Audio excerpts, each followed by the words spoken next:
So it's just going to be hit the stream, hit the I'm recorder. done. It's on. It's on. I'm streaming.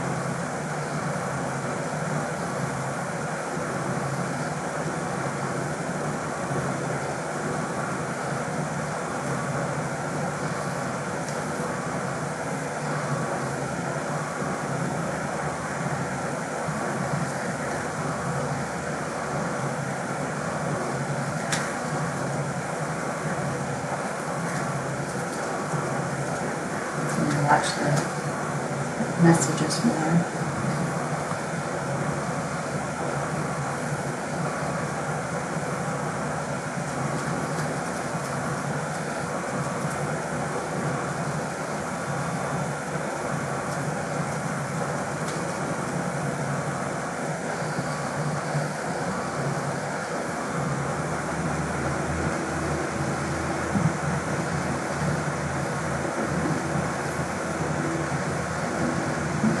So I guess we should test out this microphone.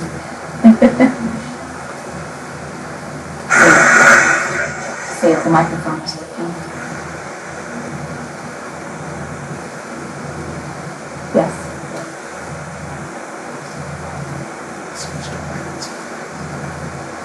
Oh, we switched it. Oh, you did. Okay. Okay.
No.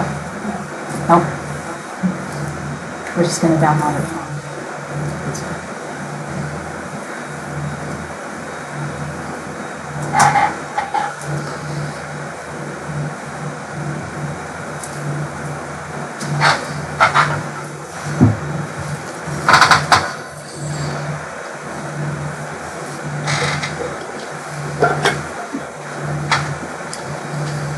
So you can monitor messages from your computer. Yeah, you can probably sit on the floor or whatever. Yeah, no. No, I'm going to play some music.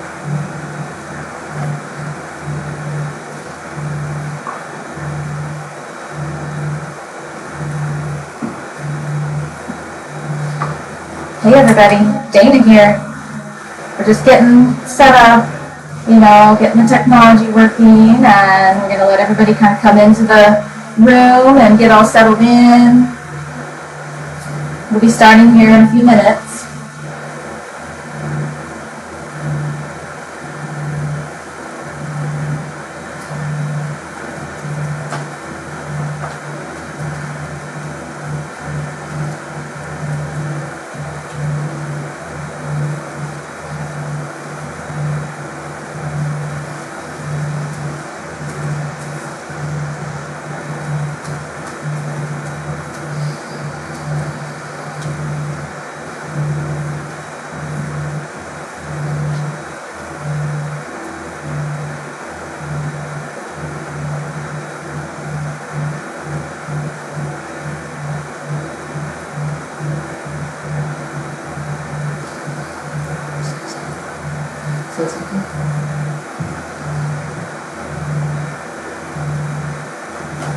Good morning, everybody, and happy May Day.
I'm going to get started.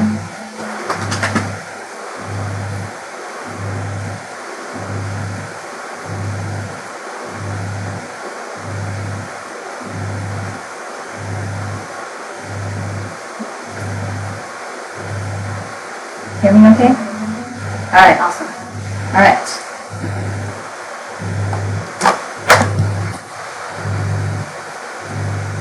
Welcome, everybody. Do I need light? Oh, you can't see it yet. It's okay if you talk. All right, I'm going to get started.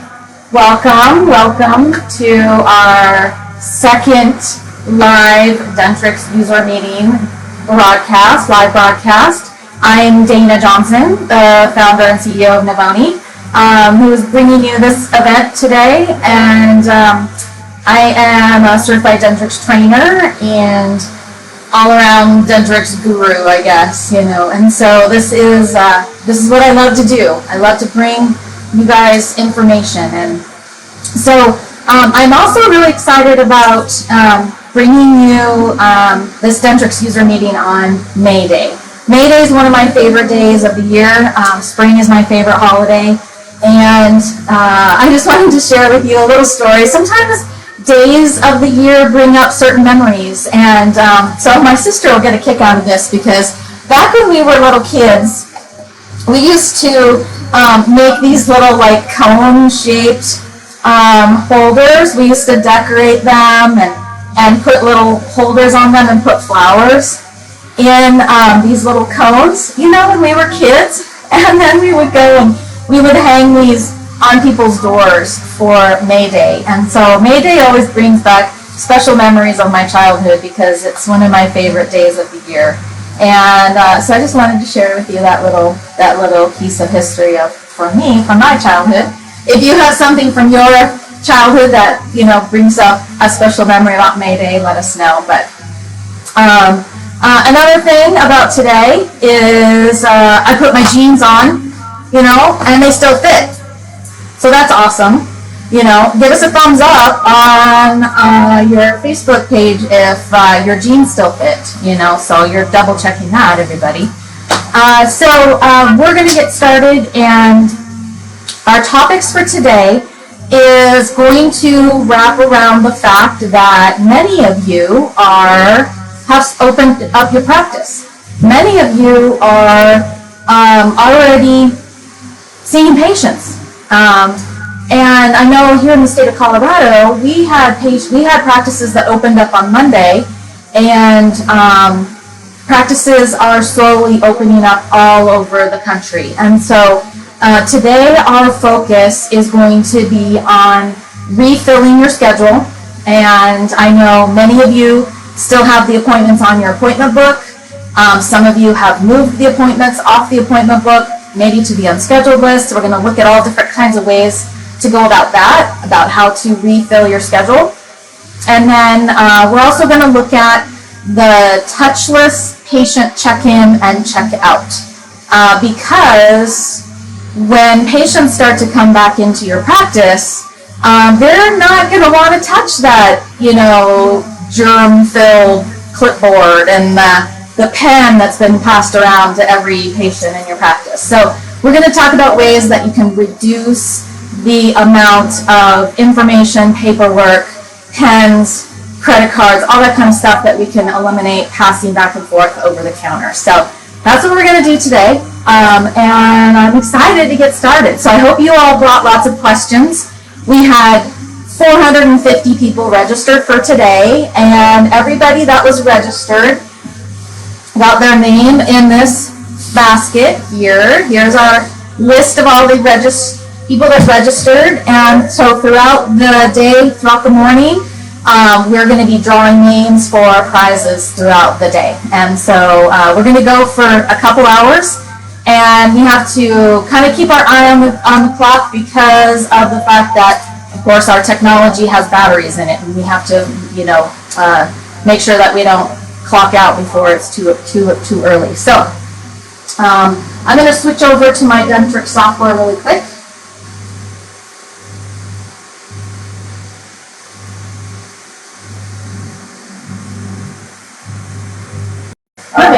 right, let's get this show on the road here.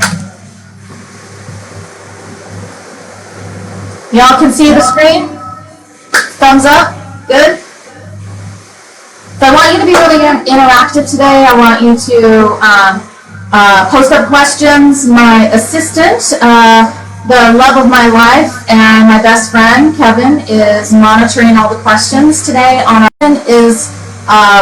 Relates to the topic we are talking about right now. Then Kevin's going to raise his hand, and I'm going to answer the question right away, okay? If it's an off-topic question, then I will message you back after the event, okay? So you can post up whatever questions you want. Just let you know I will answer every question. Our last user meeting, I answered over 300 questions. Go away.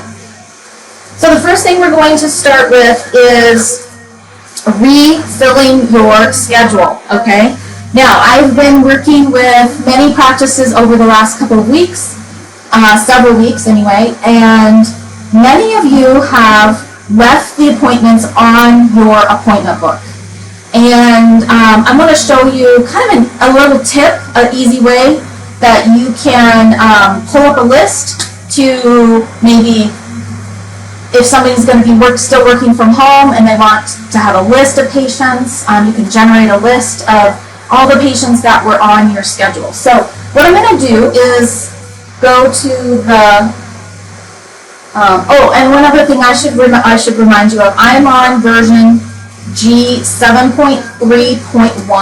I'm on the latest version of Dentrix, and I'm also working on a tutor database. So if things look a little different than they do in your practice, that's why, because I'm on a tutor database. I don't have a live patient database. I don't have 1,500 patients in my practice, so my lists are a little bit shorter than yours, but that's okay. You'll get the picture. So I'm going to start here showing you a list. So if you go up to your appointment list,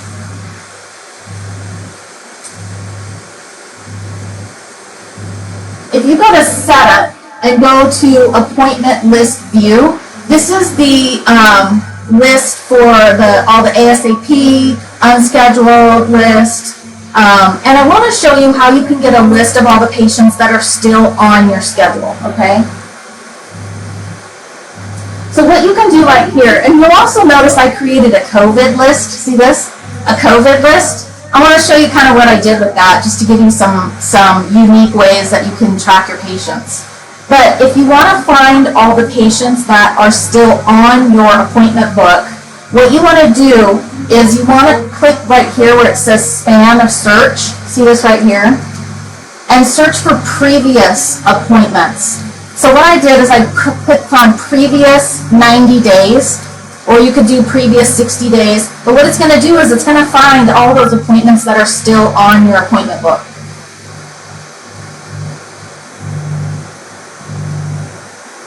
So when I open up my list now, I'm looking for all the patients that are still on my appointment book, since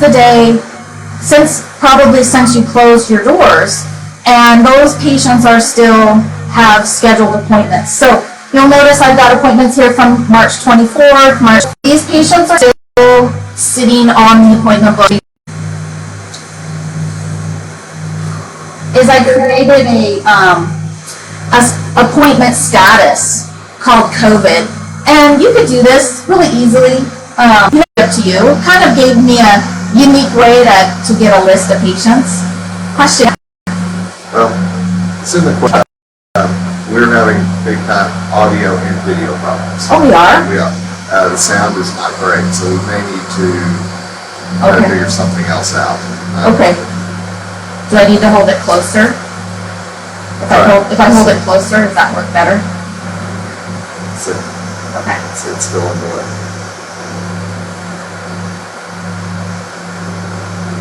Should I keep talking? Yeah, keep talking. It's tough. So, but I'm trying. What's wrong? I wonder what's wrong with the video. Because it looked fine on your computer. Yeah, keep trying. Okay. There's a lot of talk about echo, and I hear it too. Oh, okay. And Okay. Yeah, go ahead. I'll keep doing what I can do. Okay, I'll keep the microphone closer. Maybe that'll help. So what I did was I created a COVID status, and you can do that if that sounds like something that you'd want to do. And that's in the definitions. If you ever wanted to update the statuses.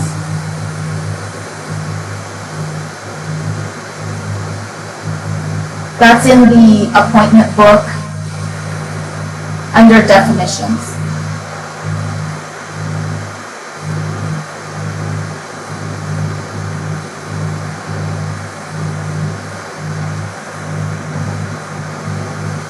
So right here under definitions, I just took the very last one that I wasn't using and I just renamed it. So that's an option if you wanted to do something creative with your list. That you can do is move all the appointments off the appointment book and onto the unscheduled list. Now, one thing that will happen when you move them off of the unscheduled list and onto the wait will call list is that you can see here are all the patients that were scheduled on March 6th, March 16th, March 10th, March 12th. These are patients that were on my schedule, and now I need to give them a call and get them rescheduled. So now we can see the thing that happens when you move them off the appointment book and onto the unscheduled list is you still have this centralized place where you can find the patients, but you can't sort it by status. But that might not be important to you. I mean, it's totally up to you how you want to follow up with your patients that are and were scheduled during the COVID, meltdown. So two options we just went through. One is to use an appointment list and search for previous appointments. So down here, search for previous appointments, that's one way. And then the second way is to put everybody on the unscheduled list, wait will call those appointments, and move them to the unscheduled list. That way it gives you a centralized place that you can follow up with patients, because now what you have here is you can, click on the patient, open up the office journal, call the patient, get them rescheduled, and get them back into your appointment book.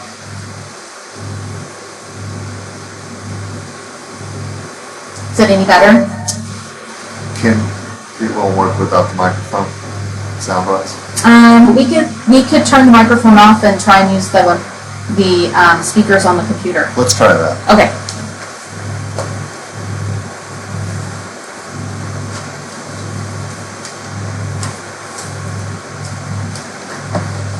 Hang with us, folks. We're trying here.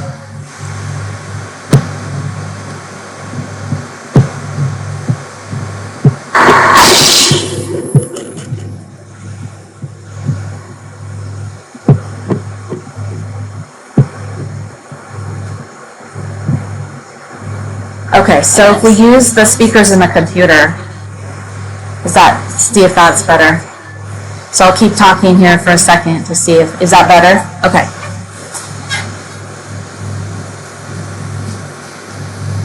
All right. Okay, I do have a question about what you just talked about. Okay, perfect.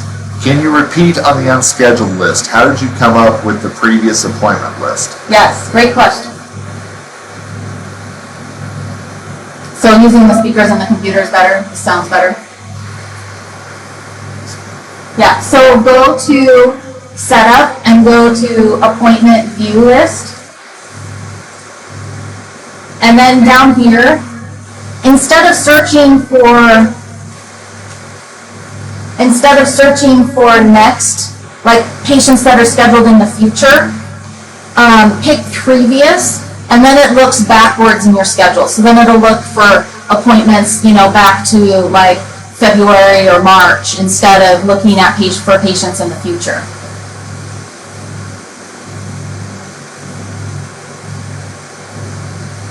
And that's how I got this list, because see how it's showing me patients that are on the appointment book that were scheduled in March, right up here.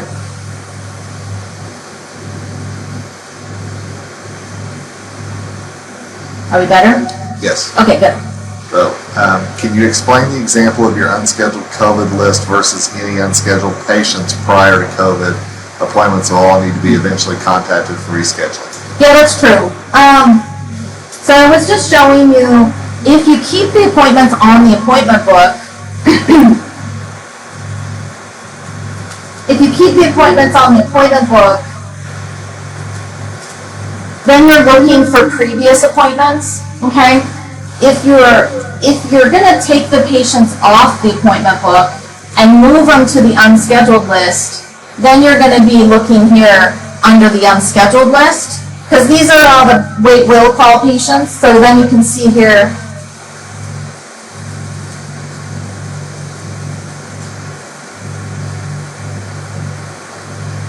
so then here, this is the unscheduled list. So these are patients that have been moved off of the appointment book. So during the COVID shutdown, you've actually moved the patients off the appointment book and onto the unscheduled list.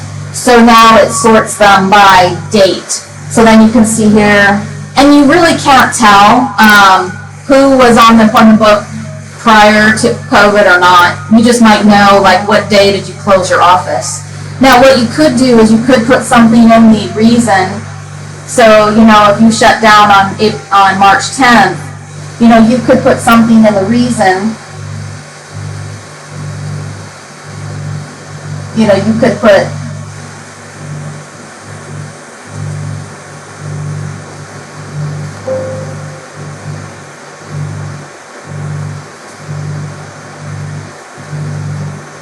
so you could put like COVID in the appointment reason right here, and then you could see that that patient was scheduled during the shutdown.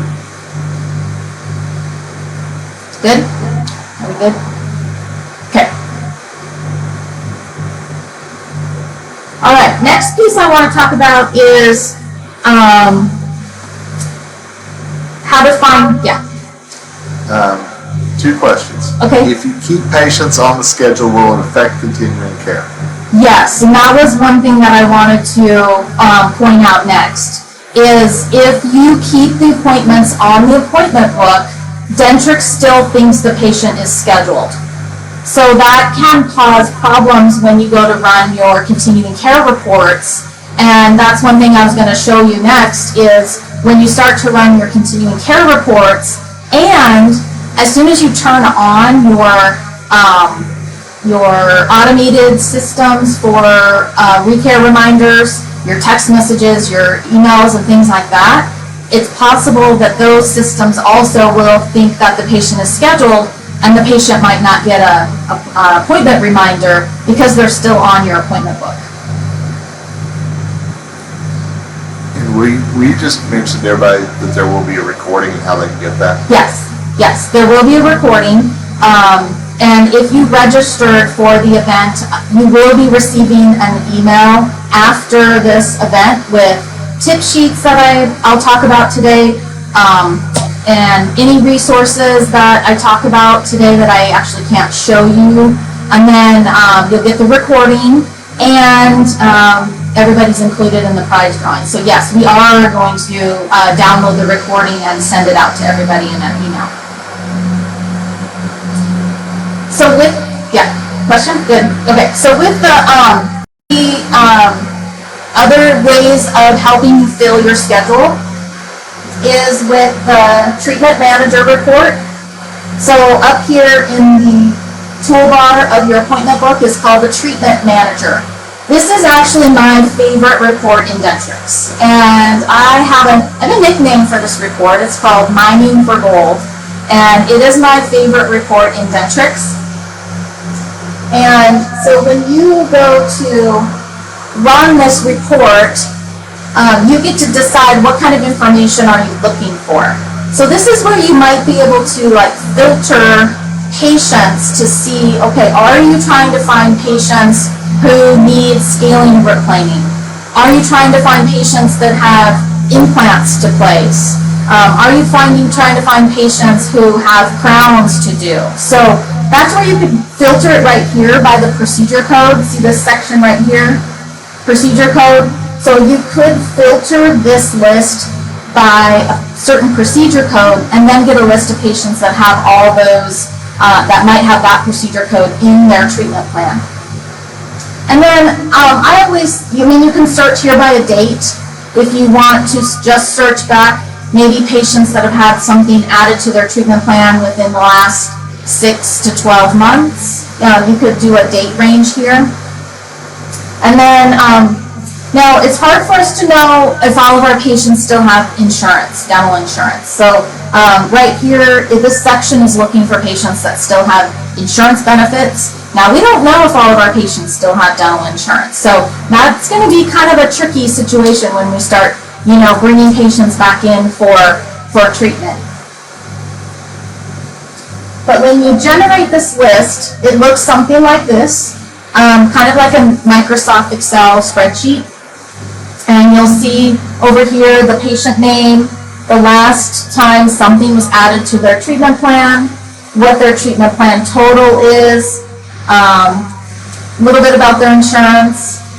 And then over here, this column right here, this is going to tell you if they have another appointment scheduled in the future. So you can see here are a couple patients on my treatment manager that have unscheduled treatment, but they are scheduled for other appointments. They might be scheduled for an emergency exam or their recare. But they do also have treatment that's still unscheduled. So this is going to be your best report for finding patients to fill your doctor's schedule and possibly scaling and replaning for your hygienist.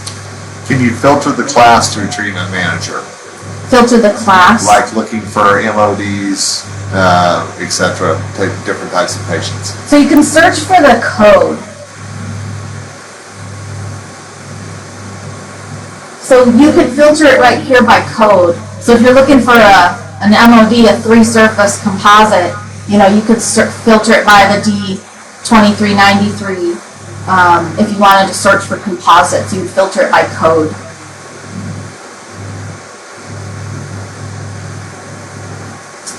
I would highly recommend that everyone's using the office journal because you're going to be calling a lot of patients and reaching out to them. So if you have one team member that's calling off of the unscheduled list, you have one patient that's calling, another team member that's calling the continuing care report, and you have another team member that's calling patients off the treatment manager, we want to make sure that everybody's phone messages are landing in the same place. And that's why I recommend using the office journal for all those phone conversations. That way you can keep your whole team on the same page. Any questions about treatment manager? Okay, so now once you, if we look at the continuing care report, this is where that question came up with, am I going to find, is there going to be patients that, does it mess up their continuing care? Now, what's going to happen is when you start to run your continuing care list, Dentrix is going to think that the patient is still scheduled.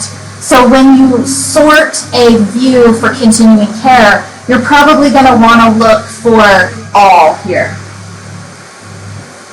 Because if you've kept the continuing care appointments on the appointment book, you're probably going to want to click all here because Dentrix still thinks those patients are scheduled and you want to list. And then it will come up with a date that they're scheduled, so it'll be a little bit better for you right now if you click all here. Now, when we get back to normal and you're just running a continuing care list to find patients that are overdue, then you don't want patients that are scheduled. But right now, if you still have the patients on your appointment book, your best bet is to click all here when you're running a continuing care list.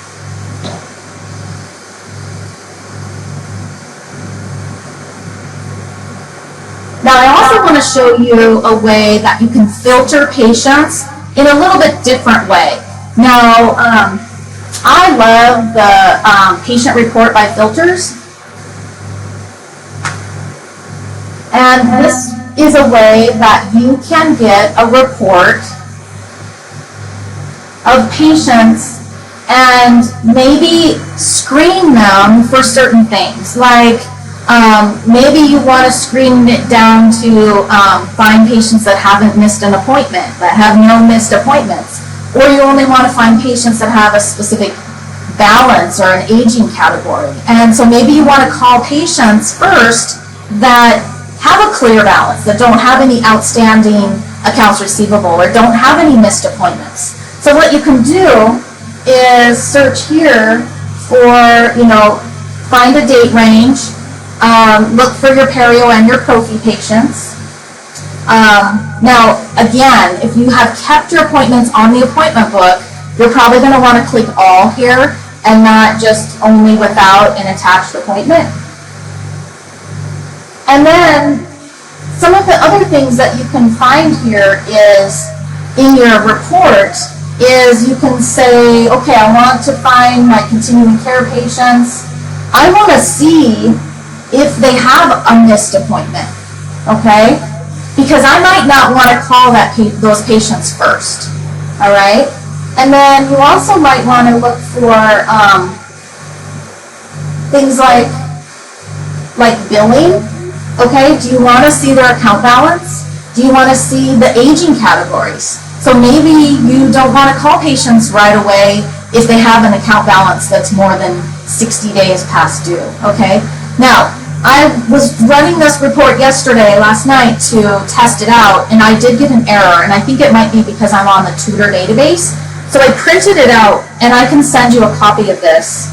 I'm just going to close this for a second so I can show you what this looks like. So this is what the report ends up looking like. Hopefully you can see this on the screen. I printed this off of my other computer. But the reason I want to show you this report is because these are patients that are due for recare. And then you can see these columns like this one, last missed appointment right here. So in the last, hold it up, is that better? So this last missed appointment column right here, you can see, has the patient missed an appointment? And maybe you don't want to call them first off, okay? Another thing you might want to look at is the account right here, account balance over 90 days, account balance over 60 days. So this is a way that you can filter patients down a little bit even farther and get a list, and then maybe sort through patients that have a zero balance and that have never missed an appointment. So that might be another way that you can get those really good type A patients in your schedule first off. Okay. Yeah. But if you took all appointments and put them on the Pinboard, it will use CC from the date you reschedule, correct? Move them not to the Pinboard, but move them to the unscheduled list. Okay. Yeah, move them to the unscheduled list, not the Pinboard. So if you move them to the Pinboard using the wait will call, then it removes any status of the appointment, and then you'll still be able to see the appointment history. So when you open up the appointment and you look in the appointment history, you'll still be able to see, like, when was this appointment originally scheduled, what date was it on, and when did I move it to the unscheduled list. All right, and then along with those lines, in your opinion, if we have left them on the schedule, would it be best just to put them on the wait will call list to be consistent? I would pick one or the other, and my opinion is move them off the appointment book. I would rather have them off the appointment book and on the unscheduled list, because now you have a central place to get those patients rescheduled, and Dentrix doesn't think they're scheduled because they're now on the unscheduled list. So now when you turn back on your recare system, like your text messages and your appointment reminders, now that will work properly because the patients aren't on the appointment book. Yes. But I have noticed that so many offices are leaving the appointments on the schedule. I wanted to give you some options to manage those appointments, and looking for the previous appointment list is your best bet. Yes. So if they're already on the Pinboard, what do I do to fix that? I have 6 weeks worth of patients there. On the Pinboard, what you're going to have to do is you're going to have to just right-click on you could double-click on the appointment and click Wait Will Call and move it to the unscheduled list. It's going to be a tedious process, but you need to get them off the Pinboard. Just because as soon as you go back to work, you need that Pinboard. You need it for your daily workflow, and if they're sitting on the Pinboard, it's just going to wreak havoc in your office. I mean, it's going to drive everybody crazy. So get them off the Pinboard and onto the unscheduled list. Yes. All right, we're going to do a drawing. Okay. My trusty assistant, Kev, is going to draw a name. All right. And the first thing we are drawing for is from our friends over at Dentrix and Henry Schein 1. We have a Dentrix journal. I love these journals. I use them all the time for documenting things. And our winner is T.T. Dang, D-A-N-G. I have your email address here, so I'm going to make sure that I reach out to you today and get your address, and I will mail you your prize. Yes? One last question before we move on. Uh-huh. Will the Pinboard notify us that there are a lot of appointments on there when we want to close this module? Can they disappear? The Pinboard appointments cannot disappear unless you restore them all. Like when you move appointments to the Pinboard, so when you move the appointments to the Pinboard, it takes all the appointments off the appointment book and moves them now over here to the Pinboard. So, the only one thing you could do, and I've never done this with 6 weeks worth of appointments, so test it out and see what happens, because they're all from different days. But there's this feature here that you could say restore all Pinboarded appointments. Now what it should do is it should move all the Pinboarded appointments back to their original location.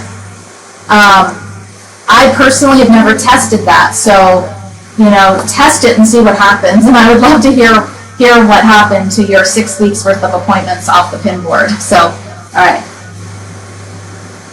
Otherwise, you're going to double click on the appointment and Wait Will Call it and move it to the unscheduled list. All right, we're going to move on to the now once you now have patients back in your schedule,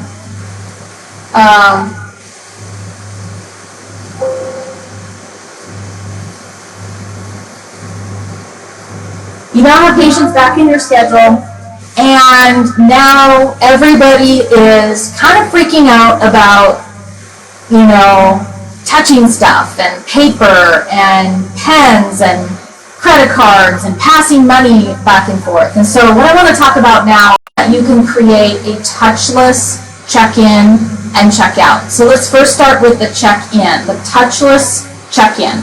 Now, I work with hundreds of offices, and I know many of you are still handing the patient a clipboard as soon as they walk in your office so they can fill out forms, whether that's new patient forms or whether that's their health history. But we need to eliminate the clipboard, okay? It's like walking into a restaurant and you have that dirty menu, okay? The clipboard is probably one of the dirtiest things in your office. So pens, clipboards, paper can all be eliminated with the Dentrix questionnaire module. Dentrix questionnaires came about in G3. Okay, I was using Dentrix questionnaires in, I think, 2008, and when they first came out. And so they have Dentrix questionnaires have been around for a very long time. And the questionnaires they integrate with multiple platforms. So you can use the Dentrix questionnaires on your website, so you can put them up on your website. You can send the patient a link. So if you have a new patient and you are going to have them come in, you want them to fill out forms before they come in for their appointment, you can send them a link to your website so patients can go and fill out their new patient forms. Then you could have an iPad in the office if you wanted to hand them an iPad. Now, the sanitary ways that you can wipe down an iPad, after every patient uses it, double check, what the rules are for wiping down and sanitizing an iPad, that's an option as well. The other place that Dentrix questionnaires will integrate is the Patient Engage. Patient Engage has a way of texting patients. It's like a virtual check-in, all right? Patient Engage will send the patient a link. Let's see if I printed a copy of it. Oh yeah, here it is. Okay, I'm going to turn this off for a second. All right. So we're going to look at this for a second. I got this a couple days ago. I hope you can see this. Since I don't have a live patient database, I don't have access to Patient Engage. There we go. Better? Okay, so what happens is patients will so the office has this little window in the Patient Engage, and they send the patient, it says check-in, they send the patient this little check-in link, and then the patient gets this on their mobile phone, all right? Patient can then say, okay, I'm a new patient, I'm a patient of record, and then they click on that they're checking in, and then that will direct the patient to the questionnaire forms that you have decided what forms do I want my new patients to fill out, what forms do I want my patients of record to fill out, and this can all be done prior to the patient coming into the office, okay? The other thing that you can do is two-way text with the patient. So I'm going to show you this. We got lots of questions. Okay. So just so you know. All right. So what I just showed you was called Patient Engage. Patient Engage has a virtual check-in. I kind of call it a virtual waiting room because the patient can be directed to the forms and check in prior to walking in the office. Okay. Do we want to answer questions about that first? Well, is this a part of Dentrix? Yes. So it is an e-service with Dentrix. It has been available for a while. Let me see the information I have. I am going to send you the resource sheet on that, on Patient Engage. It will be in your follow-up email. Another thing that's going to be in your follow-up email is a link where you can get more information, okay? So I'm going to send you the worksheet and also a link where you can get more information. This is available. It fully integrates with Dentrix. So this is what we're looking at here is Communication Manager. So Communication Manager is where Dentrix virtual check-in kind of started. Communication Manager is where everything started. This is what I used to use in my own practice. And so what I've done is I have a couple people on my appointment book. Now, if I know that Ray's in for her appointment, okay, so this is where the virtual kind of check-in starts to come in, because we don't want patients flooding into our office and filling up our waiting room during this kind of reopening of our practice. So what I can do with Rochelle here is, here's her mobile number. I could initiate a two-way text directly from Communication Manager right here. So I could say, okay, I want to text Rochelle, and I just want to let her know, please text us back as soon as you are in the parking lot. Okay, so this is a way that you can create this kind of check-in with communication manager. With Patient Engage, very similar, and Patient Engage is the newest version of Communication Manager, where it has much more features and benefits. You know, so the patient can set up their patient portal, they can secure message back and forth with the office, you can two-way text with the patient, they can do a virtual check-in. Okay, so Patient Engage, Communication Manager, both available with Dentrix e-services. Okay, yes. Okay, you ready? I'm ready, lots of questions. Can we upload our own forms to this, or is it still just the Dentrix preset forms? You can customize the forms. And so the thing with the Dentrix questionnaires is, yes, some of the fields are preset. Like you can't decide that you want to take out the social security number because that is hard-coded into some of the fields. But for the most part, you can customize the entire form. What about updating medical history on the website? Same process as new patient forms? Same process, exactly the same process. I love putting the health history form up on the website so patients can fill it out before they walk in the door. Any concern with privacy issues? No, it's all HIPAA compliant. Is there, and a lot of people ask about separate fees. This is an additional fee. It is an e-service, so it could be bundled into your customer support plan. So depending on there's 4 levels of customer support plans now.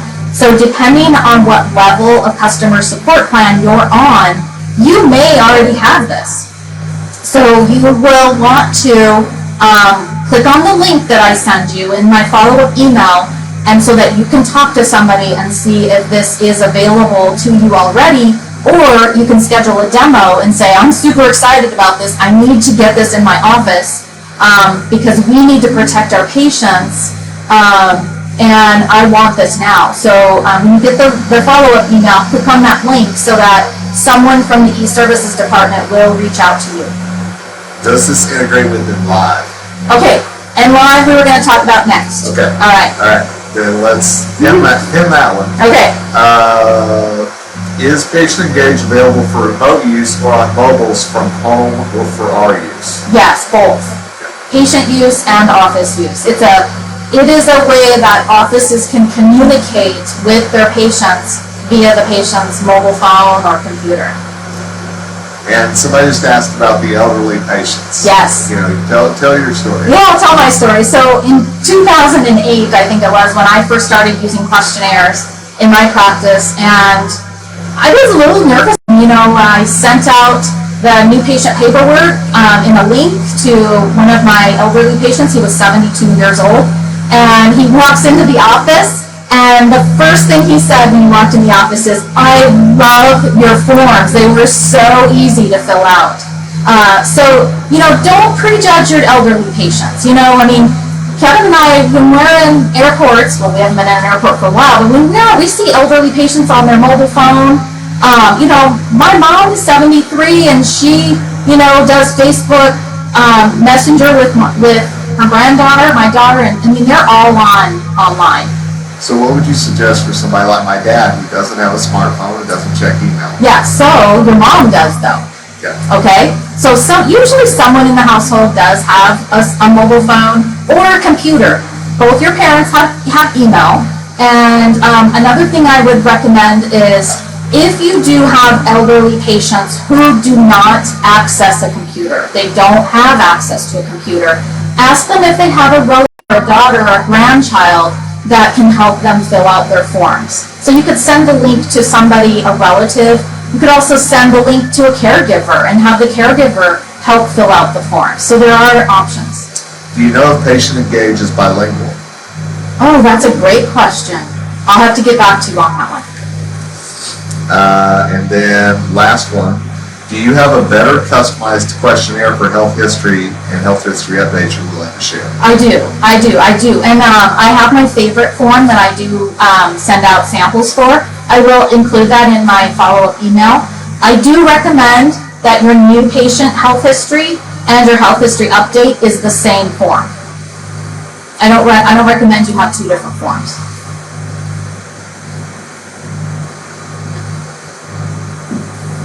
Okay. I'm trying a test here real quick. Thanks, Kelly. Let's see if this works. Oh, okay, good.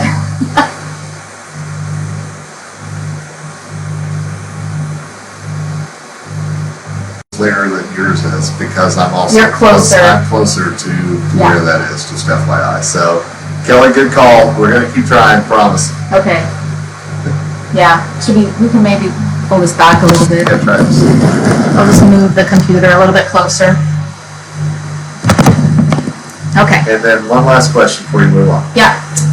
Do you get questionnaire in the essential package bundle? No. You do not. Okay. So, NLive. Rarely do I ever recommend a non-Henry Schein product.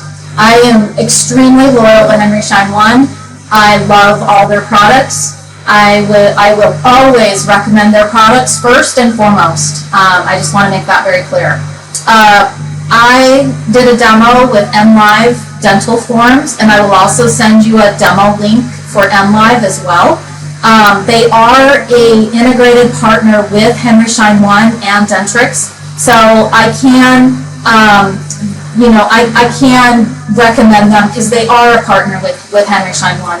So NLive dental forms, I did a demo with them in January, and I absolutely fell in love with their forms. It is a slightly different process. Some of the biggest differences with NLive is that the patients can actually sign on the iPad. So when you hand the patient the iPad in the office and they fill out their forms, the patient can sign the form with their finger on the iPad.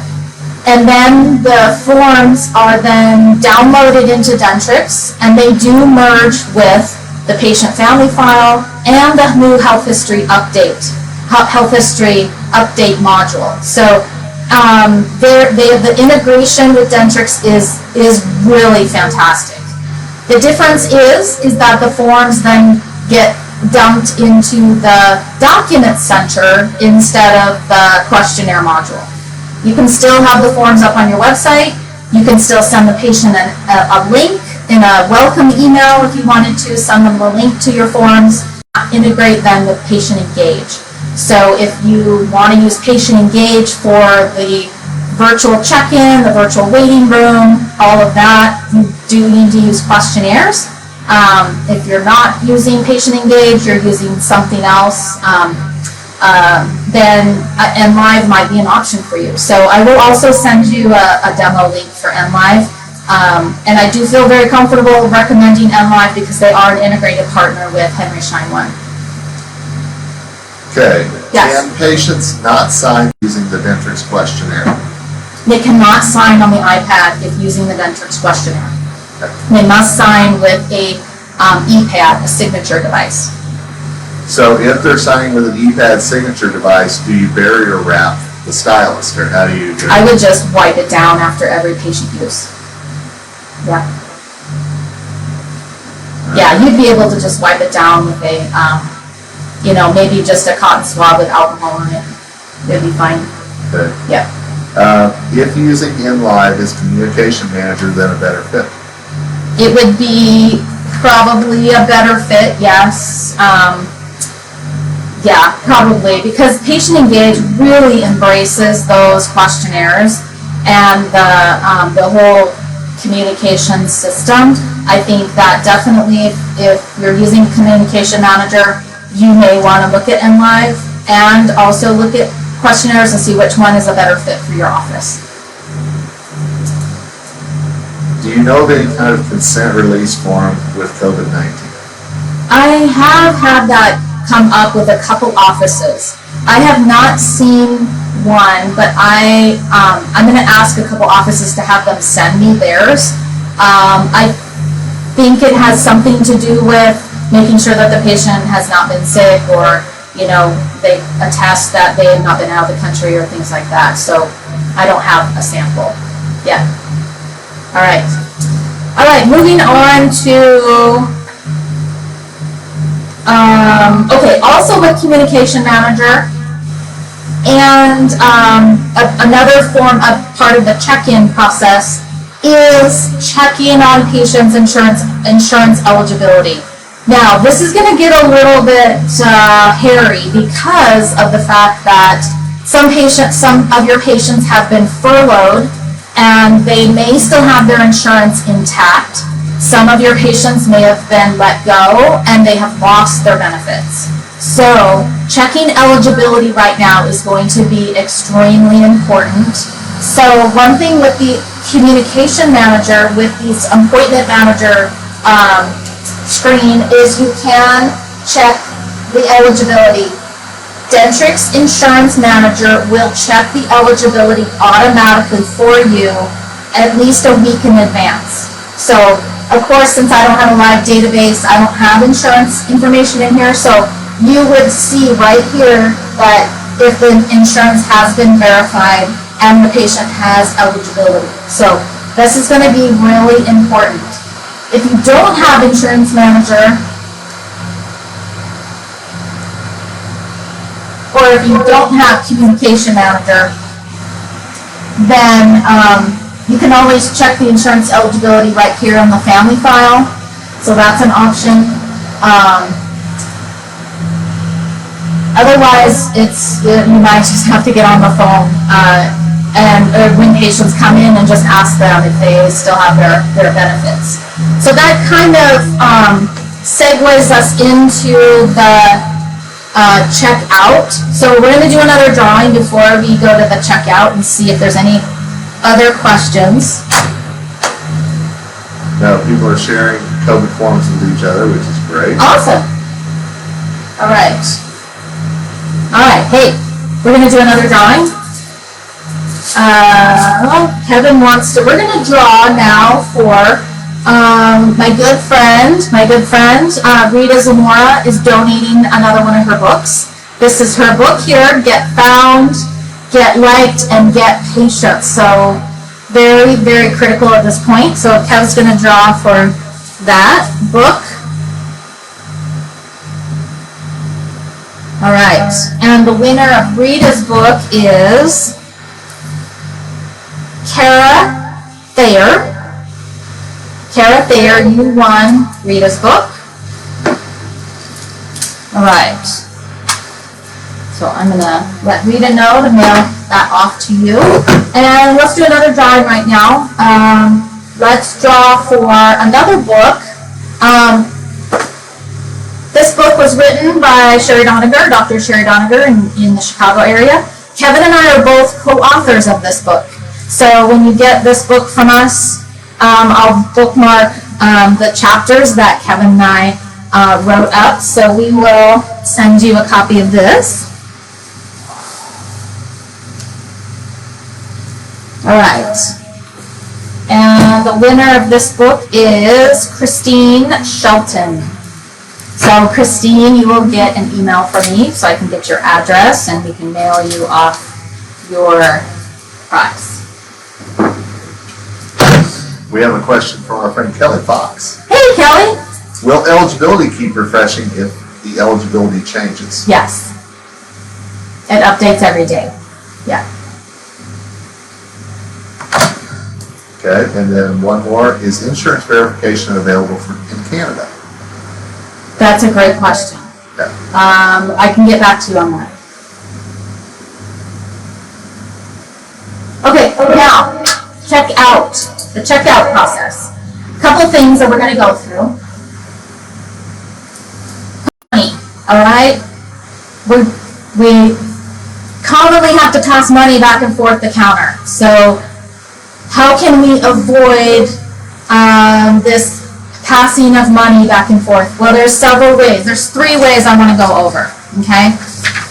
Let me find all those notes because I have some things that I want to talk about. So first thing is Dentrix Pay. Dentrix Pay was available in G7.2.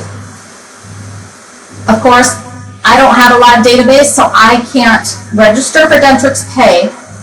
Dentrix Pay allows you to store credit cards on file, and then patients can pay, through their patient portal. You'll also get a little icon on the top of your ledger for Dentrix Pay. So you can then either reach out to patients ahead of time and see if you can get a credit card on file over the phone, so that then when they come in, there's no passing of the credit card back and forth. Or when the patient is in your office, you can then initiate the patient copay from the ledger.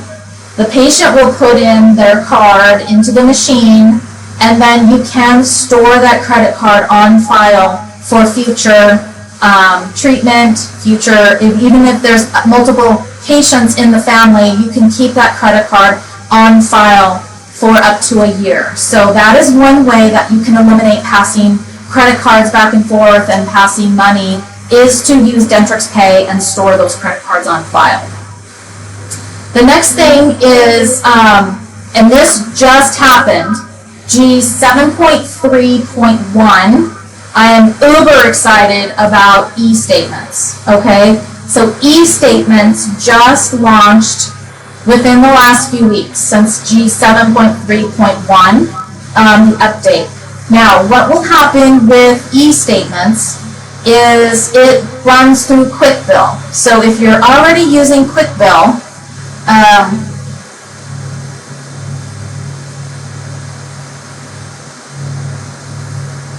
so electronic billing setup.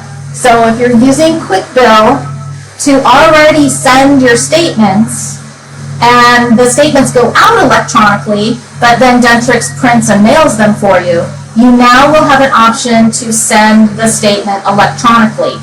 And the patient will receive an email link to either view their statement or pay their balance.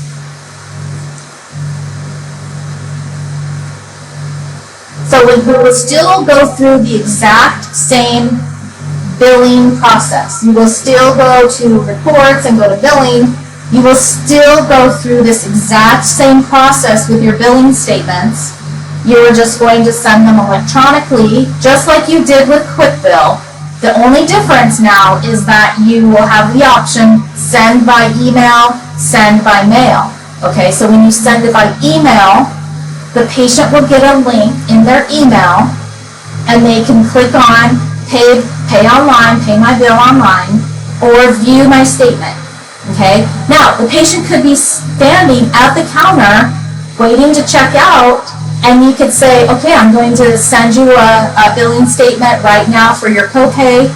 While the patient is standing at the counter, you could send them an e-statement. They'll get it on their, if they have an email on their mobile phone, they could click on the link, pay their bill, and then the office gets that payment electronically, and then it will automatically download and post to the patient ledger directly. So this is done chairside? It could be. It could be done chairside. It could be done that use your current credit card merchant, okay, for all of your other credit card transactions. What will happen when you register for e-statements is you will get a account with WorldPay just for your e-statement. So when the patient clicks on the e-statement link, that payment does have to go through WorldPay, so it downloads right into your Dentrix software. But you can use your existing credit card company for all your other transactions if you prefer. And where do you find Dentrix Pay? Dentrix Pay? Dentrix Pay, I can send you a link how to log in, how to get Dentrix Pay. But if you want to get on the phone right now with your e-services rep and say, I was just online with Dana's user meeting and I'm excited about Dentrix Pay, tell me more about it, you could get on the phone right now, or you could use the link that I'm going to send you in the follow-up email to get more information. So does WorldPay take a percentage? Every merchant takes a percentage. And does Dentrix have the same process for treatment plan? Same process for treatment plan. I'm going to go over treatment plans for the checkout. Maybe that'll help answer the question. Okay. And then one last question. Yeah. Is the e-statement merchant number different from the merchant number we use for website payments? No, if you're already using Dentrix Pay and WorldPay, that will stay the same. Yeah. Okay, so that's money. First two ways of doing money over the counter without having to pass information across the counter. Third way is with the new integration. Well, it's not that new. It's been around for a while. The integration with Dentrix and Care Credit. Okay, so if you're on G 7.1, I think is it 7.1 or higher. I always have to remind myself what version all these things come out. 7.1 or higher, you now have the Care Credit integration. Okay. Again, I'm on a tutor database, so I don't have a live Care Credit merchant, so I can't bring up what it looks like. But here's what you can do, and I'm also going to send you a resource sheet for the Care Credit. I also did a video on my YouTube page that shows you how to start using this Care Credit integration, because Care Credit could possibly be your biggest best friend when we start reopening your of offices or patients that may have lost their insurance and now they need some way to help affordably pay for their dental care. And so when you open up the Dentrix Care Credit, the first thing you want to do is you have to set it up. So first go into your Practice Resource Center. So right here, first you have to put in your Care Credit Merchant ID. So right here, you're going to put in your Care Credit Merchant ID, and then when you go then to the ledger, and you open up the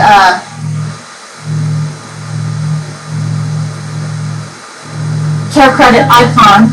So when you click on the Care Credit icon, you're going to get a window, and you can do 4 things in the Care Credit integration. You can process a brand new application, okay? So let's say that you are calling patients to get them back in your schedule. They need a crown, and they tell you, I no longer have my dental insurance, but I really need to get this treatment done, but I don't have any cash flow right now. Great. Is there a possibility that we could do a, let's see if you could qualify for third-party financing through our partner Care Credit. So with Care Credit, you could process a new application.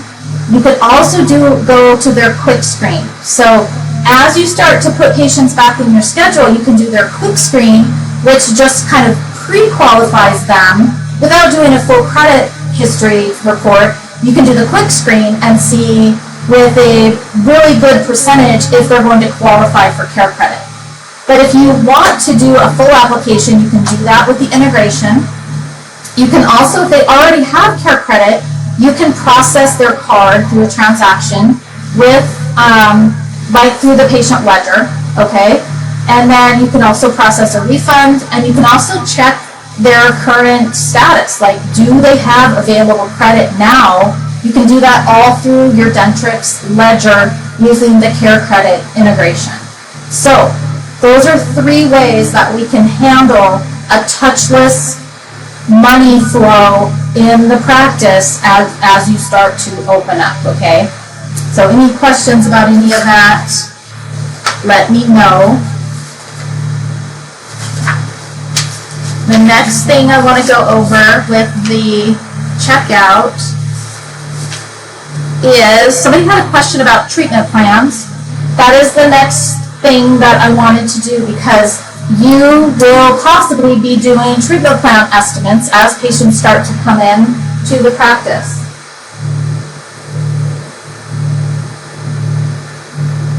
So we have Randall here on our schedule. Randall needs a crown on tooth number 3.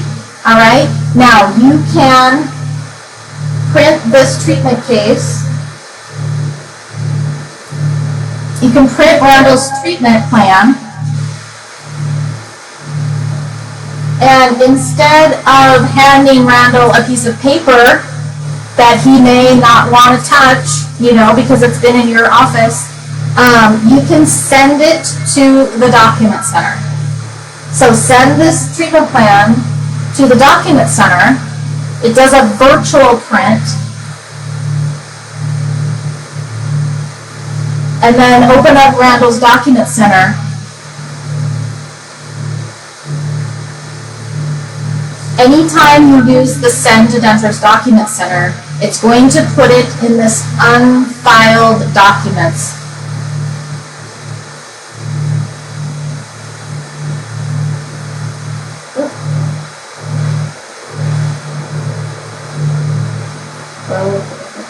Where did it go? There we go. So here's my treatment plan. I just print it to the document center. When I attach it to Randall, then it's going to ask me what folder do I want to put it in. I'm going to put it in my treatment plan estimates. I'm going to say that's the crown on number 3.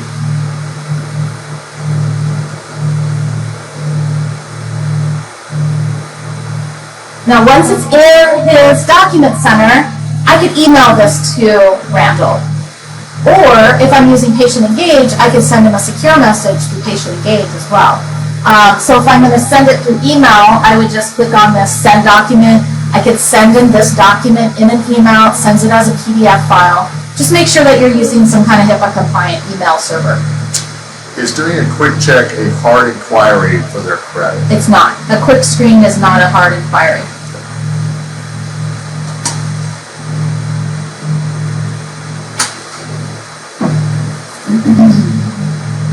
All right, questions about sending it to the document center?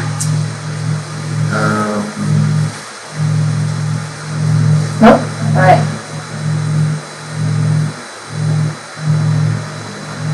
All right, awesome.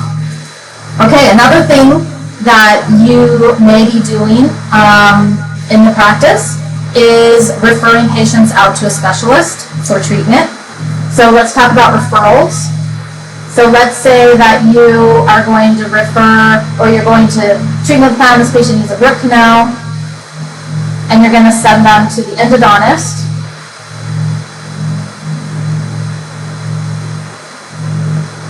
Okay, I've referred this root canal out to a specialist, okay, and since I've done that, I can now generate a referral slip for this patient. So right here.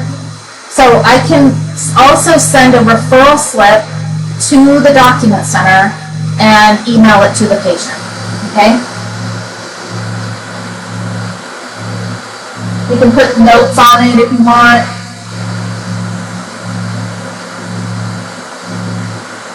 So here's my referral slip. And you can fill in you can fill in all the office information,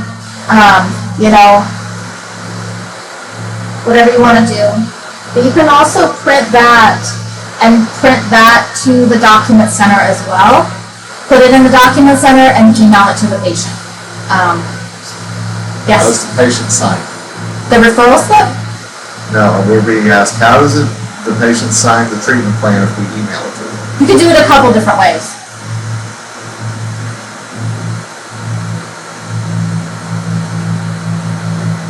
First way is, once it's in the document center,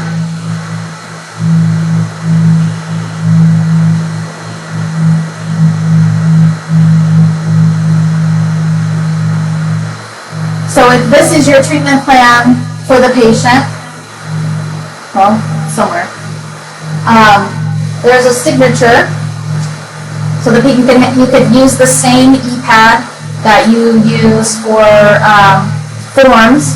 You could have them sign the document that's in the document center, so it'll attach a signature to that document in the document center. The other way you could do it is you can use consent forms. You can use the consent form section on the treatment plan. So you could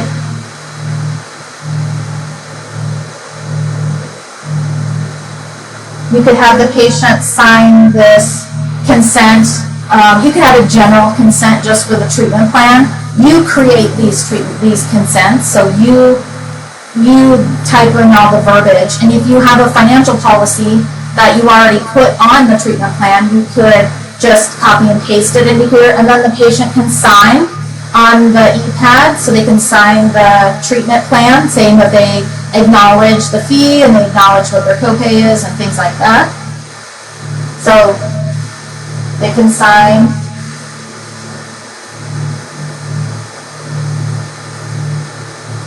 And then when now this treatment plan has been signed, you can see that there's a little pen and piece of paper there. And then when you send it to the document center, you'll attach the signed consent form to the treatment plan.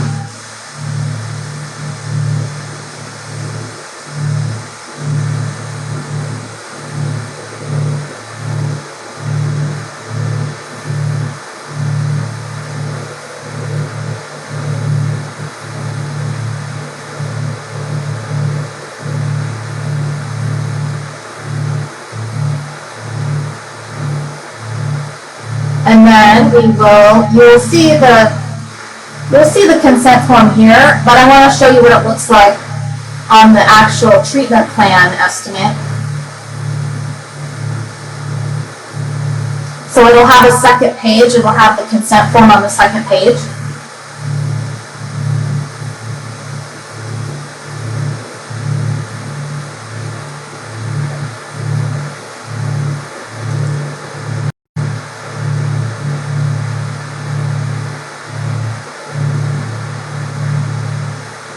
So then you'll see here,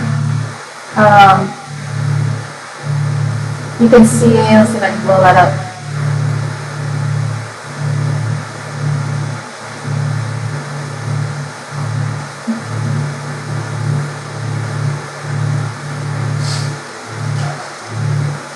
So then you would email this whole document to the patient. So it's got the treatment, it's got actually 3 pages because it's a pretty long consent.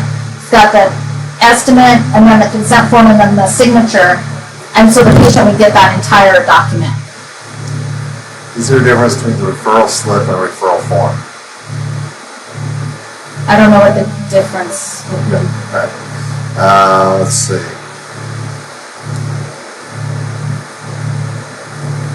How do we do consent forms touchless? Yeah, so what I just did is probably the touchless way.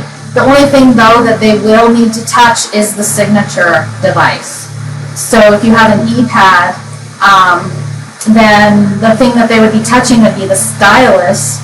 And, they're touching those in the grocery store. So we have to remember that touching, but we could eliminate the paper back and forth. So patients are still touching credit card machines in the grocery store. So, if you have a signature device and we wipe down the stylus after every use, then I think that's great. I think that's the best we could do. Can an RDH generate this from her operatory? Absolutely, 100%. Yep.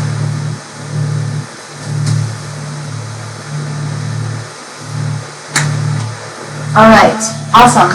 Another thing we could do to completely eliminate the referral slip would be to use something like a one-click referral.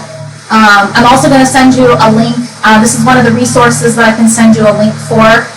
There's a process called one-click referral where you can refer back and forth and communicate securely with your patients and your referring doctors through a portal instead of giving the patient a paper referral slip. You actually just send the referral through the one-click referral, and the patient gets notified, the referring doctor gets notified, and then everybody's kind of in the loop together. And so that's another way, using a third-party solution, you can eliminate any paper with referral slips entirely. All right? Good? Does WorldPay offer a way to email receipts instead of just print? Does WorldPay email receipts. I'll have to find that out. I know that if you're doing it in the office, so you're running the credit card through, instead of printing to the paper, you could print it to the document center and also email the receipt to the patient. Now, when you do e-statements, then the patient will get an electronic receipt, because it's kind of like paying through PayPal, where you just click on pay my bill, and then you put in your credit card information, and then it goes through, and then you get an online receipt. So the e-statement's an electronic receipt. All right, we're going to do another drawing, couple drawings, and then we're going to talk about our last and final topic. So we're going to give away from our good friends, our very good friends at Care Credit, sports Bluetooth headset. These are awesome. And so we're going to give this away to our lucky person. It is Maddie Dalton. Maddie, you won the Care Credit Bluetooth headsets. So congratulations on that. Make sure that I get that mailed off to you. Let's also give away another journal. And we have a question or two after that. Okay. So another journal we have. This is going to go to Jessica Watkins. Hey, Jessica. I get emails from Jessica. Her name sounds familiar. All right. Good. I will mail this off to you. And we have another question. We do. All right. Is the patient portal and patient engage two separate items? Can you use one without the other? I don't know if you can use one without the. I think you can use patient portal. Oh gosh, I don't know 100%, but I can find out for you, because they work hand in hand. They work in tandem together. And then can you just reinforce the way to communicate with specialists? What was that called? One-click referral. Yeah, one-click referral, and I will send you a link where you can do a demo. It's really a great product, super easy, really great way to communicate between the specialist and the general dentist, and the patient also is included in all that. All right, good. Final topic that we're going to go over today is I have been waiting a lifetime for this feature to come out, and I am so excited that it's finally here, because as a traveler and somebody that uses my mobile phone is like attached to my hip. So I use my mobile phone for everything. Booking my flights, booking my rental car, booking dinner reservations. We all use Amazon to order things. I mean, we are constantly ordering things online, okay? We are online junkies, okay? Now, drum roll. We now have online booking, okay? So another way that we can communicate with our patients is with the new Dentrix online booking. And I could not be more excited, because I've been waiting for them to launch this. So this is another way that we can refill our schedule and reach out to patients who are not scheduled, who need appointments, who are overdue, who need appointments now, and maybe you just can't get a hold of them through a phone call. You just can't get them on the book. Some people will relate very well to online booking. So when you book a patient, they get, you send out your normal, this is with Patient Engage as well, they'll get a link that they're due for their recare visit, their continuing care visit. So right now it's working with continuing care and new patients. So with continuing care patients, they will get their regular, hey, it's us here at Saratoga Dental, and that you're due for your regular checkup. Click here to book your appointment. And They will click on the link to book their appointment.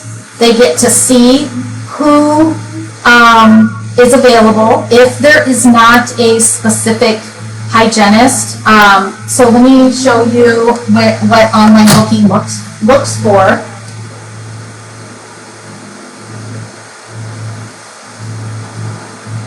So with ReCare, if you up for the provider 2 and you have someone in the provider 2 section here. So if you're looking for, if you are using the provider 2 for the patient's preferred hygienist, then when the online booking link goes out to the patient and they click on to schedule their visit, it is going to look for Hygiene 1. It will only look for appointments available with Hygiene 1. Okay?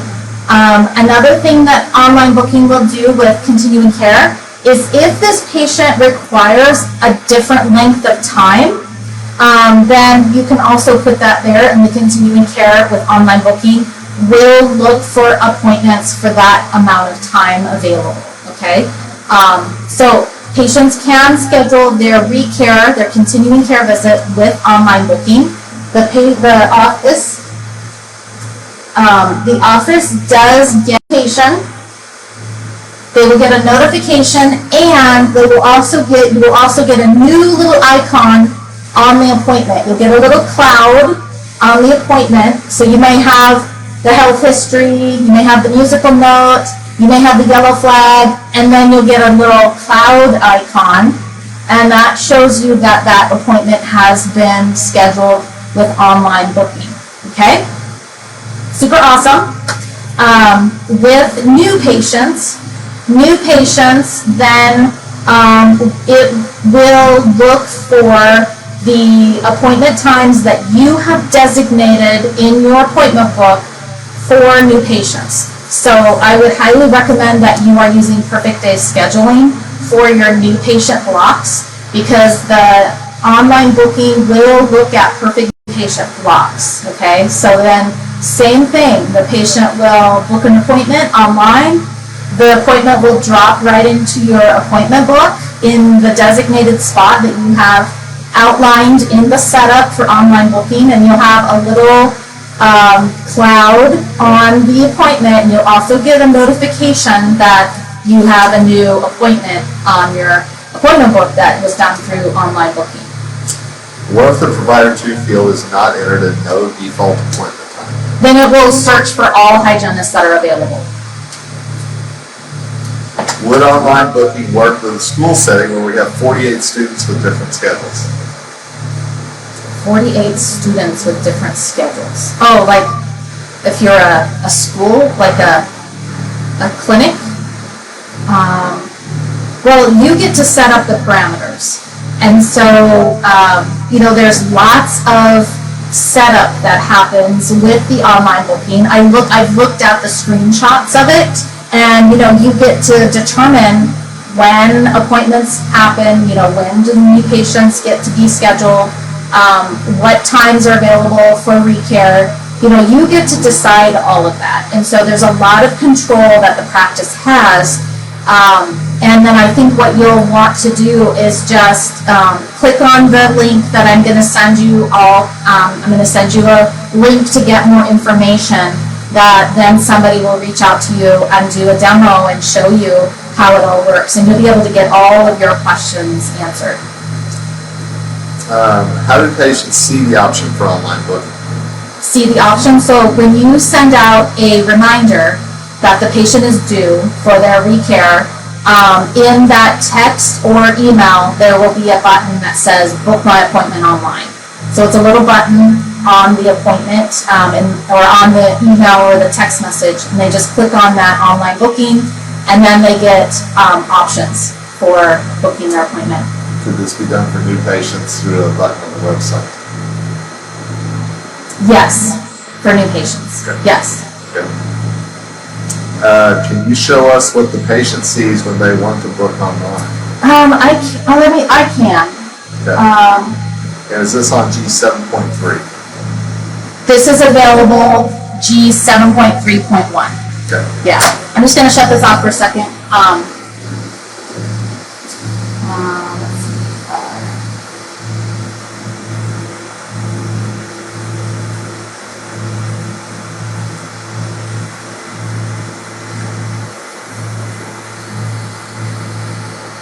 Let me see if I can pull up some screenshots for you.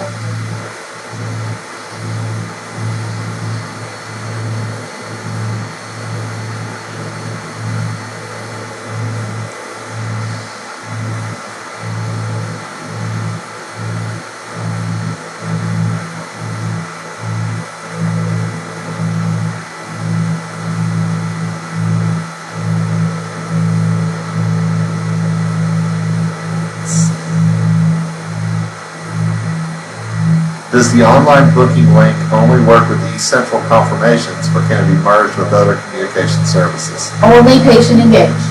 Only patient engaged. Yeah. So let's see. Okay.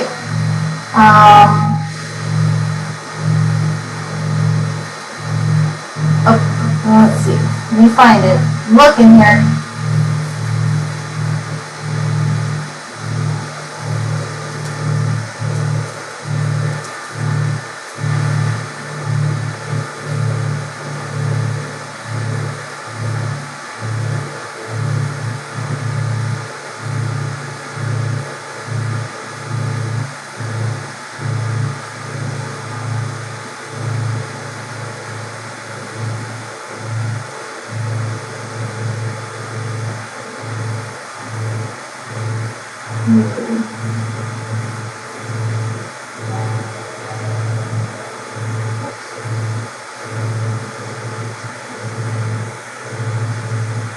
Alright, I'm trying to blow this up.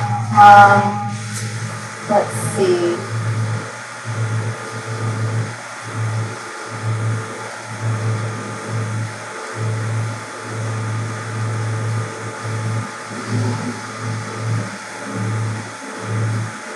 Oops.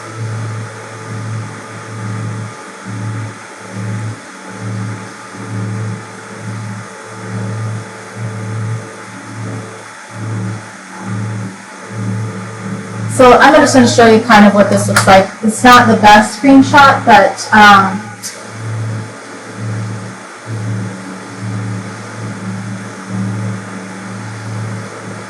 so you can kind of see here that the patient gets the schedule appointment. There's a drop-down menu here for what they're scheduling, and then they get these options, and then they click next. And then the patient gets this confirmation that says, your appointment is scheduled. Here's the office's cancellation policy, which I'm sure can be customized. And then the office gets, this is what,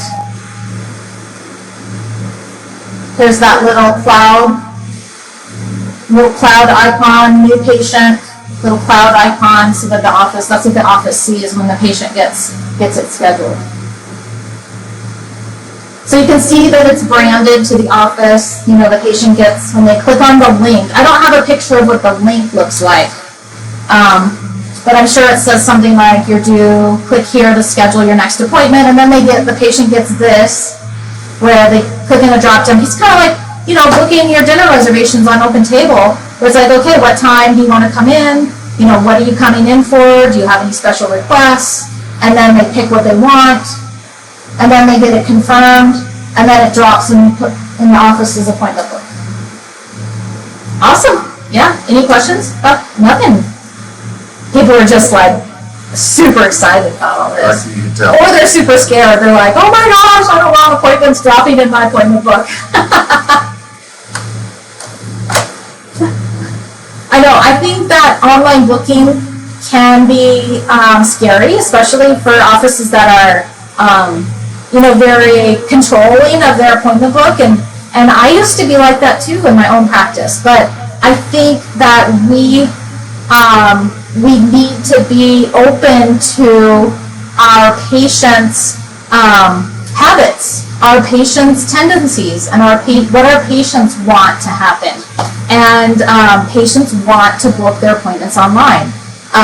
There's studies out there, and I don't have the statistics right in front of me, but there are studies out there where patients are wanting to be able to book appointments online because, we're busy. We're on our phones all the time. We're busy.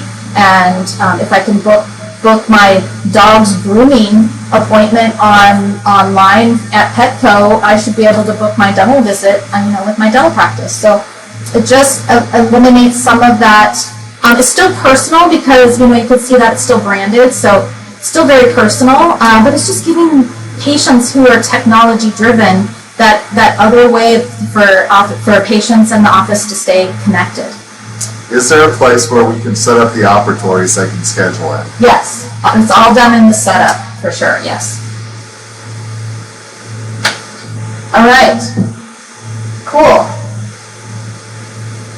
Now we'll just open it up for general questions. Let me see if there's anything else in my notes.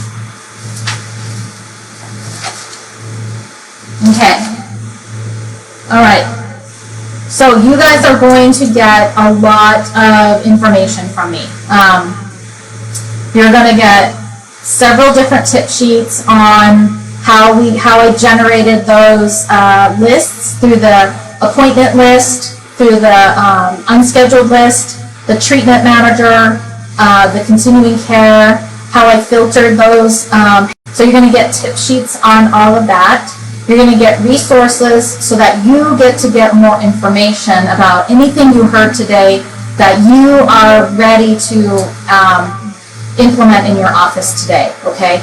We need to make changes in the way that we are, working with patients. The doctors and the clinical team are having to make changes with their PPE and the way that they work with patients in the treatment room, okay? We need to make changes in the way that we are engaging with patients at the front desk. And whether that's a virtual waiting room, two-way text with the patient before they walk in the door, getting credit cards on file so we're not having to pass credit cards across the counter, eliminating the clipboard, eliminating the paper, and all of that. We're now, I think, almost being forced into it just because patients are going to be very cautious, and team members are going to be very cautious about all of that integration, all that personal connection with our patients now. And so I think that we are now in that stage, and I'm so thankful that Henry Schein One, Dentrix, and these other service providers have solutions that are available to you now, so you're not having to wait. You can integrate these now. We can get these in your office within the next, few days. So what if somebody's 2 years overdue for a dental appointment and they decide to schedule online? I might change. I would probably, if they're 2 years overdue, you might want to send them the new patient link. Because if they're 2 years overdue, I would schedule them for a new patient visit rather than a continuing care visit. Or what's going to happen is you allow the patient to schedule a continuing care visit, but then you do see that the appointment got dropped on your appointment book. Now you see that they're overdue by 2 years. Now you have the opportunity to call them. And you thank them for using your online booking. I'm super excited to see you. We haven't seen you in a couple years. I know the doctor is going to want to update your information. So I'm going to send you a link to our patient check-in. I'm going to send you a link through Patient Engage. I'm going to send you a link to our online patient check-in, so you'll be able to fill out and update your forms. I am going to allow a little bit extra time so that you have a little bit extra time with the doctor, and then the hygienist and the doctor will evaluate you and diagnose and see if a regular prophy is still appropriate for your situation. So I would say something like that. Does online booking take a patient's appointment from the unscheduled list and place it into the schedule? It does not. Okay. It's only for new appointments. All right. That's all I see right now. Okay. All right. Good. You guys have been fantastic. How are we doing on? We're at 10:36 Mountain Time. Okay. Cool. So, and our battery's not. Yep. I would. You might just mention one more time that you'll send a recording. What all you'll be saying? Yes. Yeah. You'll still get a few questions. Okay. So right now, there's probably still a lot of questions in there that might have been off topic that I'm going to sit down and with right now. So I'm going to go through all the comments and go through the comments and answer any questions that didn't get answered during the event today. And then I'm going to be working on the follow-up email. So if you had registered, you will get a follow-up email from me that includes tip sheets, this report that I printed out today. You will also get this patient engaged brochure. You will also get the recording that we did today. That includes all the questions and the Q&A and everything. You will get links so that you can follow up. You're going to have to do your homework now, okay? So when you get the links in my email, it will be to a few different things that we talked about today. Patient engage, so you can get more information about the virtual check-in, how it works with the forms, how we can two-way text with patients, before they walk in the practice. You're going to get that link to the patient engage. You're also going to get a link for the online booking, all right? So you can see it firsthand.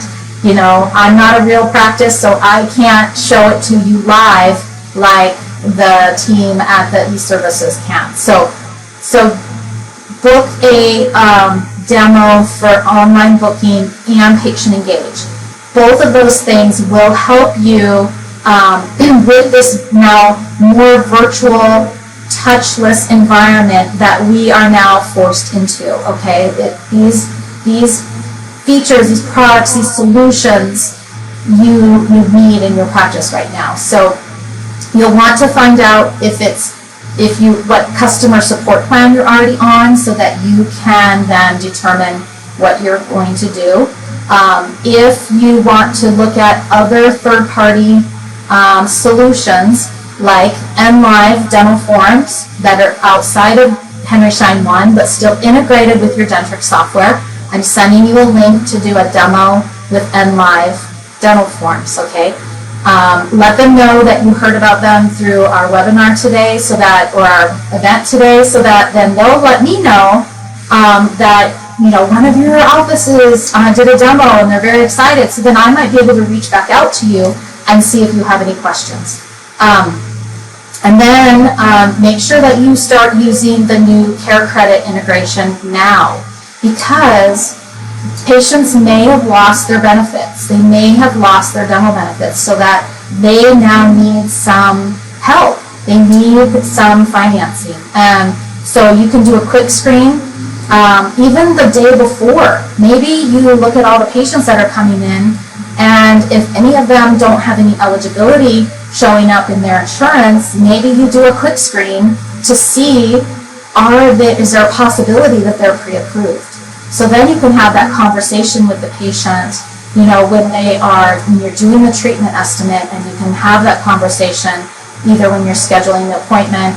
It does look like there's a possibility that we might be able to help you out with some third-party financing, and we can talk about that when you come into our office. So I'll send you information about that Care Credit integration. So that's really going to be a big part of your workflow. Also, Dentrix Pay and e-statements.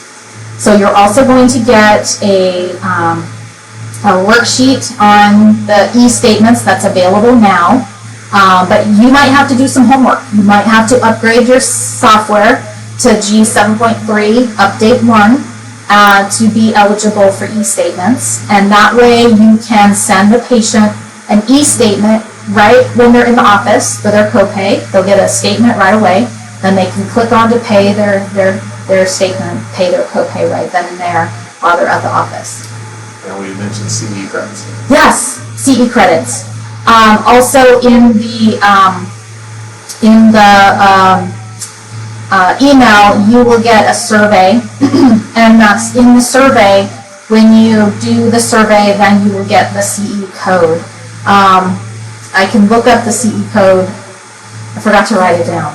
I totally forgot about the CE code, but I do have a CE code. So if you are a doctor online today and you are an AGD member, please let me know your AGD member number so I can log it in the AGD registry for you, and then you'll automatically get those credits for today. So 2 CE credits today. You will get that CE credit in the follow-up email as well. So if there's anybody online today, hygienists, dental assistants, doctors that want those CE, you will get those CE credits through the AGD. Good? All right. All right. Thanks, you guys, and happy May Day. Pick some flowers.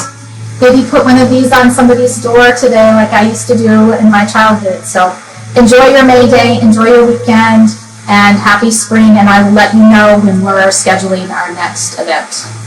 All right, until then, thank you.